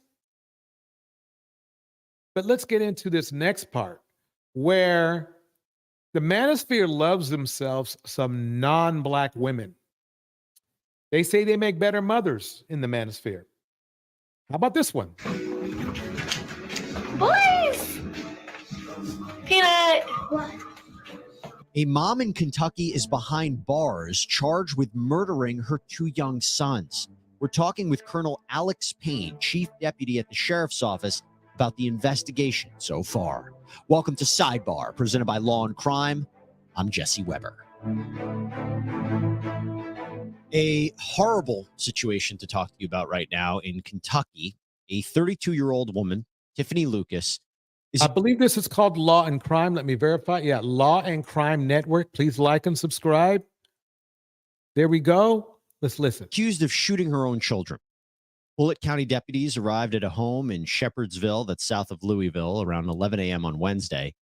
And that is where 2 boys, ages 6 and 9, were shot. Neighbor reportedly found the children with gunshot wounds in a bedroom, called 911. The boys were taken by I looked all over the Manosphere and not a peep. Not a peep. Not a peep. Ambulance to a children's hospital with a police escort, but they both died. The Bullitt County judge set a $2 million bond for Lucas on Thursday, saying that she is a danger to others. Lucas is charged with 2 counts of murder. She's going to be back in court next week. Man, she looked wicked right there. Look at this. Wow. She looks, wow. Yeah, this is a horrible story. Huge shout out to King Lucifer. Thank you so much. $100 super chat. Thank you. Thank you. Appreciate it. Keeps the channel moving. It keeps the channel grooving. Appreciate that. Look at her. She look mean. Got them dead eyes too. Got them dead eyes too. Look, got them dead eyes too. Keep it going. Is charged with 2 counts of murder. She's going to be back in court next week. I want to bring in right now a very special guest to talk about this. One of the members of the Bullitt County Sheriff's Office, Colonel Alex Payne, Chief Deputy at the Sheriff's Office, is with us. Colonel, thank you so much for taking the time.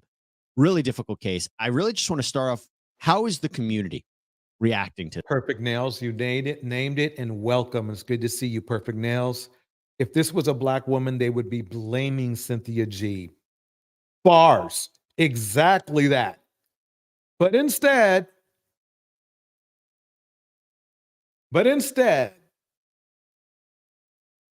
you know what I heard? I'm going to tell you what I heard.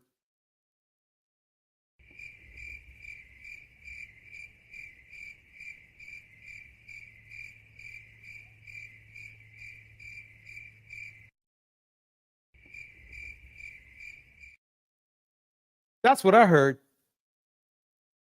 That's what I heard. To this, how is the family of the boys reacting to this? As you would expect, in shock, a lot of grief, horrific act, just as you would expect any community, I guess, across this country to react to something like this.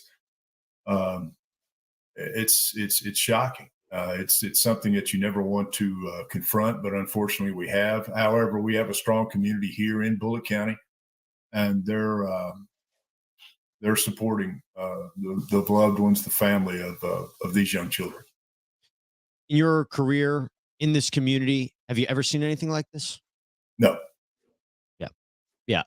Let me pause it up real quick. Melanated Vessel. Once again, women have to realize that love shouldn't hurt. It's not always perfect, but it should not hurt. If you're feeling terrible within a relationship, it's toxic. It's abuse going on some level. Bars. I want to get into it, try to understand it. First, let's start from the beginning. How was there a witness that told police that Lucas did this? There we have Diamond. You need some super chat music. Catch up. a witness that was located there on scene. But we're still into that part of the investigation. We'll still be hammering that out, but there were statements evidently that were made there on scene. To our recollection right now, the individual that is responsible basically went next door to a neighbor's house, and was eventually, there was a husband and a wife there, and she was actually in their driveway, laying down in their driveway when they came across her. And the husband ended up going inside the house, locating the boys, and immediately coming out and calling 911. And that's when the police and EMS response occurred. This witness was in the house when the shooting took place? Was this person No, injured at all? No. There's no, as far as we know right now, there's actually, So to our knowledge, why'd she do it? That's what I want to know is why'd she do it? yeah, at this point right now, no actual witness to the shooting itself. Okay, because I think there was some reporting as almost this person was an eyewitness to the shooting. That wouldn't be accurate. No, it would not. But this person does have knowledge about what happened. Yes, they do. First responders immediately come. They try to save the boys died on the way to the, directly at the hospital. I mean, was there any chance? How severe were the wounds? If you could tell us, were they shot multiple times? Just trying to get a sense of what happened to them. I can tell you this: the boys were shot in an area that would not be survivable for anybody. However, they were alive, to the best of our knowledge, when they were transported by EMS to the hospital and passed away while at the hospital. And they weren't able to say anything, right? No. Were they shot multiple times? That's yet to be determined. There's that'll come out during the autopsy, so I don't want to say. Sure. Sure. Not actually having that factual information in front of me, which I don't. But it wouldn't surprise me. But like I said, I don't. I can't factually state that right now. Has the weapon been recovered? Has it been analyzed? There was evidence there that it was recovered. I think we know what went down. Let me see if there's anything more interesting in here. Look at that. Oh, I don't get it. I don't get it.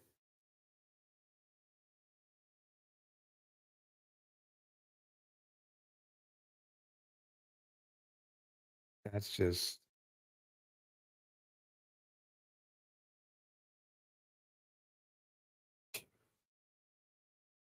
Man.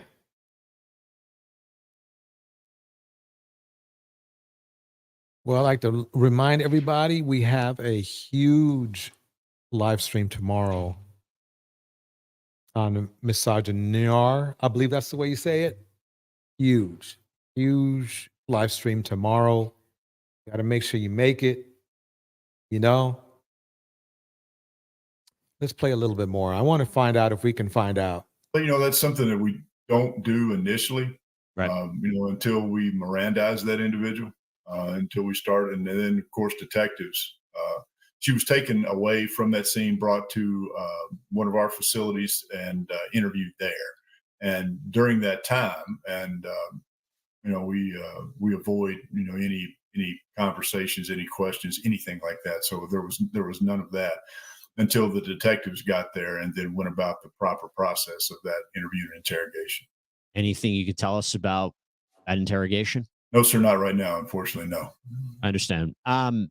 We saw that apparently Lucas had posted on her Facebook as recently as Halloween, showing her and the boys in, I think, Star Wars costumes. That was particularly chilling, how you go from that to now the situation we have here and what she's accused of. Did you have a chance to see that? I did. Yeah, and some other, other photographs with the children. But it's just it's horrible. My understanding is she has a preliminary hearing scheduled for November 14th. If you can, what can we expect from that? That'll be up to the courts. Like I said, as far as what we control the investigation. So that's what we're doing. We're putting together all that material.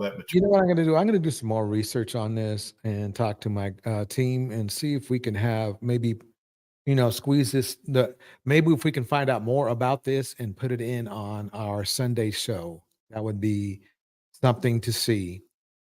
I think this is a perfect time to end today's live stream. I'd like to thank everybody for coming out. Feel free to chat it up. I'm going to play some music so you guys can chat it up for a little while, and then we're going to head on out. Thank you. Here we go.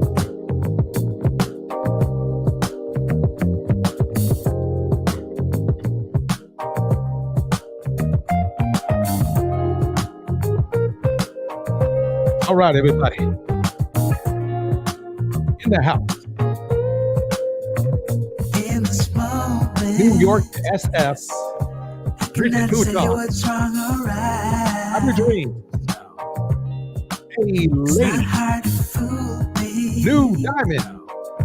Melanated Vessel. Miss RV. And the lifestyle guy.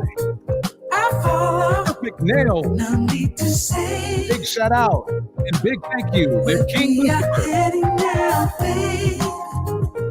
I follow to the edge of it all. Oh yeah. To the edge of it all. So tell your good night. Cause I'll find a better one. Yeah. Susceptible now. Before the moment flies. So tell you good night. Cause I'll find a better one. Susceptible now. Before the moment flies. It's not a problem. Cause I know what I'm getting into. Yes. Yeah. Nothing can stop me. Maya Lashan. Cause I'm addicted to what you and I realize. Elvia Hatto. Great. I follow. No need to say. Where we are heading now, babe. I follow. Indy, Hannah, Mom. Edge of it all. So tell me good night. Cause I'll find a better one. Yeah. Susceptible now. I'd like to remind everybody the moment flies. your presence is appreciated here. So tell me good night. Cause I'll find a better one. Thanks again, everyone. Susceptible now.